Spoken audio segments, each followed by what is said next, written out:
ಈ ವರ್ಷದಲ್ಲಿಯೂ ಕೂಡ ಶುಭ ಫಲವನ್ನು ಕಾಣುವಂಥ ರಾಶಿಯಾಗಿರ್ತಕ್ಕಂಥದ್ದು ತುಲಾರಾಶಿ. ಬೆಂಕಿಯಿಂದ ಆದಷ್ಟು ಜಾಗೃತರಾಗಿರಿ. ಅನಗತ್ಯವಾಗಿ ಕೆಲವಷ್ಟು ತಿರುಗಾಟಗಳು ಕೂಡ ಬರುವಂಥ ಸಾಧ್ಯತೆಗಳಿರುತ್ತೆ. ಈ ರಾಜಕೀಯ ಕ್ಷೇತ್ರದಲ್ಲಿರ್ತಕ್ಕಂಥ ಎಲ್ರಿಗೂ ಕೂಡ ಶುಭವಾಗಿರ್ತಕ್ಕಂಥ ಫಲವನ್ನು ಅನುಭವಿಸುವಂಥ ಯೋಗ ಈ ಒಂದು ಸಂದರ್ಭದಲ್ಲಿರ್ತಕ್ಕಂಥದ್ದು. ಶ್ರೀ ಗುರುಭ್ಯೋ ನಮಃ, ಶ್ರೀಮಾತ್ರೇ ನಮಃ. ನಮಸ್ಕಾರ ವೀಕ್ಷಕರೇ, ವಿನಾಯಕ್ ಆಸ್ಟ್ರೋಟಾಕ್ಸ್ಗೆ ತಮಗೆಲ್ಲರಿಗೂ ಆಧಾರದ ಸ್ವಾಗತ. ಸೆಪ್ಟೆಂಬರ್ 7ನೇ ತಾರೀಕು ರಾಹುಗ್ರಸ್ತ ಚಂದ್ರಗ್ರಹಣ ನಡೆಯೋದ್ರಿಂದ ತುಲಾರಾಶಿಗೆ ಯಾವ ರೀತಿಯಾದಂತಹ ಫಲಾಫಲಗಳಿದೆ ಅಂತ ಹೇಳೋದನ್ನು ಇವತ್ತಿನ ದಿವಸ ತಿಳಿದುಕೊಳ್ಳುವ. ಪ್ರಧಾನವಾಗಿ ನೋಡೋದಾದರೆ ಒಳ್ಳೆಯ ದೈವಾನುಗ್ರಹ, ದೈವಬಲ ಇರತಕ್ಕಂಥ ಒಂದು ಕಾಲಘಟ್ಟ. ಆದರೂ ಕೂಡ ಮನಸ್ಸಿಗೆ ಸ್ವಲ್ಪ ಚಿಂತೆ, ಒತ್ತಡಗಳು, ಮಾನಸಿಕವಾಗಿರ್ತಕ್ಕಂಥ ಕಳವಳಗಳು, ಇನ್ನೊಬ್ಬರಿಗೆ ಹೇಳ್ಕೊಳ್ಳಿಕ್ಕೆ ಆಗ್ತಾ ಇಲ್ಲ ಅಂತ ಹೇಳುವಂಥದ್ದು, ಅಥವಾ ಏನನ್ನು ತೋರ್ಪಡಿಕೆ ಮಾಡ್ಕೊಳ್ಳಿಕ್ಕೆ ಆಗ್ತಾ ಇಲ್ಲ, ನಿಮ್ಮ ಅತಿ ಹತ್ತಿರದವ್ರ ಹತ್ರನೂ ಹೇಳ್ಕೊಳಕ್ಕಾಗ್ತಾ ಇಲ್ಲ, ಅನುಭವಿಸೋಕ್ಕೂ ಆಗ್ತಾ ಇಲ್ಲ. ಈ ರೀತಿಯಾದಂತಹ ಕೆಲವಷ್ಟು ಗೊಂದಲಗಳನ್ನು ಅನುಭವಿಸುವಂಥ ಸಾಧ್ಯತೆಗಳು ಈ ಒಂದು ಸಂದರ್ಭದಲ್ಲಿರ್ತಕ್ಕಂಥದ್ದು. ಮಾನಸಿಕ ಸ್ಥಿತಿಯನ್ನು ಸದೃಢವಾಗಿಟ್ಟುಕೊಂಡು, ಸರಿಯಾದಂಥ ಗುರಿಯನ್ನಿಟ್ಟುಕೊಂಡು, ಮನಸ್ಸಿನಲ್ಲಿ ಧನಾತ್ಮಕವಾಗಿರ್ತಕ್ಕಂಥ ಚಿಂತನೆಗಳನ್ನಿಟ್ಕೊಂಡು ಮುಂದುವರಿರಿ.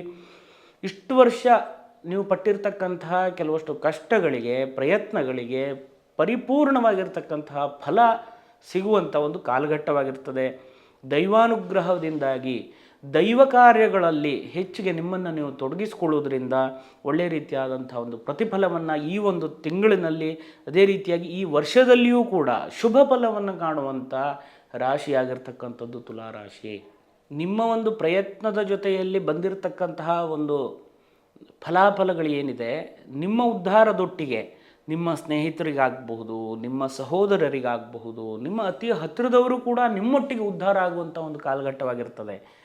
ನಿಮ್ಮ ಪ್ರಯತ್ನ ಮಾತ್ರ ನಿತ್ಯ ನಿರಂತರವಾಗಿದ್ದರೆ ಮಾತ್ರ ಪರಿಪೂರ್ಣವಾದಂಥ ಯಶಸ್ಸನ್ನು, ಅದೇ ರೀತಿಯಾಗಿ ನಿಮ್ಮ ಕೆಲಸ ಕಾರ್ಯಗಳಲ್ಲಿ ಜಯವನ್ನು ಕೂಡ ಗಳಿಸಲಿಕ್ಕೆ ಒಂದು ಉತ್ತಮವಾಗಿರ್ತಕ್ಕಂಥ ಸಮಯ ಅಂತ ಹೇಳಿಯೇ ಹೇಳ್ಬೋದು. ಪಂಚಮ ಸ್ಥಾನದಲ್ಲಿ ನಡೀತಾ ಇರತಕ್ಕಂತಹ ರಾಹು ನಿಂತಿರೋದ್ರಿಂದ ನಡೆಯುವಂತಹ ಗ್ರಹಣದಿಂದಾಗಿ ಮನಸ್ಸಿಗೆ, ಅದೇ ರೀತಿ ಮಕ್ಕಳ ಒಂದು ವಿಚಾರಗಳಲ್ಲಿ ಸ್ವಲ್ಪ ಒತ್ತಡಗಳು, ಟೆನ್ಷನ್ಗಳು ಬರುವಂಥ ಸಾಧ್ಯತೆಗಳಿರುತ್ತೆ. ಮನಸ್ಥಿತಿಯನ್ನು ಫ್ಲಕ್ಚುಯೇಷನ್ ಮಾಡಲಿಕ್ಕೆ ಬಿಡಬೇಡಿ. ಮಕ್ಕಳು ಮಾಡುವಂತಹ ಕೆಲವಷ್ಟು ಚಟುವಟಿಕೆಗಳಾಗಿರಬಹುದು ಅಥವಾ ವಿದ್ಯಾಭ್ಯಾಸದ ವಿಚಾರಗಳಲ್ಲಿರಬಹುದು, ಏಕಾಗ್ರತೆಯ ಕೊರತೆಗಳು ಬರುವಂಥ ಸಾಧ್ಯತೆಗಳಿರುತ್ತೆ. ಕೆಲವಷ್ಟು ಆರೋಗ್ಯದ ವಿಚಾರದಲ್ಲಿಯೂ ಜಾಗೃತೆ ಇರಬೇಕಂತ ಅವಶ್ಯಕತೆಗಳಿದೆ. ನೆಗ್ಲೆಕ್ಟ್ ಮಾಡಬೇಡಿ, ಜವಾಬ್ದಾರಿಯಿಂದ ಮುಂದುವರಿರಿ, ಶುಭ ಫಲವನ್ನು ಕಾಣುವಂಥದ್ದಿದೆ. 12ನೇ ಸ್ಥಾನದಲ್ಲಿರ್ತಕ್ಕಂಥ ಕುಜನಿಂದಾಗಿ ಸ್ವಲ್ಪ ರಕ್ತ ಪರಿಚಲನೆಗೆ ಸಂಬಂಧಪಟ್ಟಿರ್ತಕ್ಕಂಥ ಕೆಲವಷ್ಟು ತೊಂದರೆಗಳಿರಬಹುದು. ಶರೀರದಲ್ಲಿ ರಕ್ತದ ಕೊರತೆಗಳಾಗಿರಬಹುದು, ಅಥವಾ ಅನಾರೋಗ್ಯಗಳು ಬಂದು ರಕ್ತದ ಒಂದು ಮಟ್ಟ ಕಡಿಮೆ ಆಗುವಂಥದ್ದು ಇರಬಹುದು, ಎಲ್ಲವೂ ಬರುವಂಥ ಸಾಧ್ಯತೆಗಳಿರುತ್ತೆ. ಬೆಂಕಿಯಿಂದ ಆದಷ್ಟು ಜಾಗೃತರಾಗಿರಿ. ಅನಗತ್ಯವಾಗಿ ಕೆಲವಷ್ಟು ತಿರುಗಾಟಗಳು ಕೂಡ ಬರುವಂಥ ಸಾಧ್ಯತೆಗಳಿರುತ್ತೆ.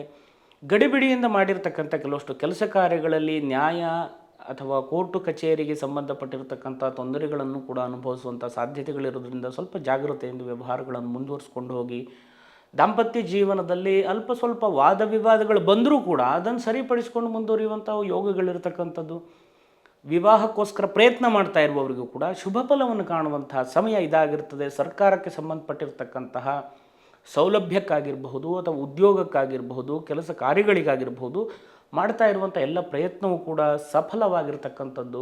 ಈ ರಾಜಕೀಯ ಕ್ಷೇತ್ರದಲ್ಲಿರ್ತಕ್ಕಂಥ ಎಲ್ರಿಗೂ ಕೂಡ ಶುಭವಾಗಿರ್ತಕ್ಕಂಥ ಫಲವನ್ನು ಅನುಭವಿಸುವಂಥ ಯೋಗ ಈ ಒಂದು ಸಂದರ್ಭದಲ್ಲಿರ್ತಕ್ಕಂಥದ್ದು. ಸಾಕಷ್ಟು ದೈವ ಕಾರ್ಯಗಳನ್ನು ಮಾಡೋದರಿಂದ ಶುಭ ಫಲವನ್ನು ಕಾಣುವಂಥ ಯೋಗಗಳಿದೆ. ಇನ್ನೂ ಹೆಚ್ಚಿನದಾಗಿರ್ತಕ್ಕಂಥ ಫಲಾಫಲಗಳು ನಿಮಗೆ ಸಿಗಲಿ ಅಂತ ಹೇಳುವಂಥ ಪ್ರಾರ್ಥನೆ ಮಾಡ್ತಾ ಮುಂದಿನ ವಿಡಿಯೋದಲ್ಲಿ ಮತ್ತೆ ಸಿಗೋಣ. ನಮಸ್ಕಾರ. ಶುಭಂ ಭೂಯಾತ್.